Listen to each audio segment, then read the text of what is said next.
बाळासाहेब ठाकरे यांच्या वतीनं या अक्कलकोट रोड लक्ष्मी मंदिर परिसरात आणि आमचे पक्षाचे कामगार सेनेचे अध्यक्ष शिवसेनेचे विष्णू कारंपुरी महाराज आणि आमची शिवा ढोकळे, विठ्ठल कुराडकर आणि रेखाताई आणि इथं उपस्थित असलेले बीडी कामगार वर्ग, खरं तर या बीडी कामगार असल्या कारणाने लक्ष्मी रोड आणि कर्णिकनगर हे भागात चौक येणं जाणं, गाणगापूर, अक्कलकोट आणि गुलबर्गा हे सगळं या इथून या रोडवर रहदारीचा मोठ्या प्रमाणात वाहतूक होत असून पण या भागात विडी कामगार वर्ग आणि कामगार वर्ग असल्या कारणाने इथं स्पीड ब्रेकर बसवण्याचं आमच्या विष्णू कारंपुरी महाराज यांच्या वतीनं मागणी केलेलं आहे, पण ते नियमात बसू दे नसू दे, पण आता जीव वारंवार जात असून त्या जीव वाचवण्यासाठी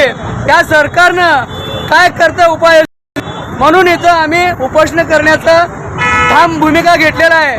कारण गरीबाचं कामगार वर्गातला जीव गेल्यावर सरकार काय करतो, नंतर 2 लाख देतो, 5 लाख देतो, हे आश्वासन देतो। मला आश्वासन नको, गोरगरीबाचं जीवन। मोठं आंदोलन छोडू विष्णू कारंपुरी महाराज यांच्या वतीनं एवढं 2 शब्द बोलतो। जय हिंद, जय महाराष्ट्र।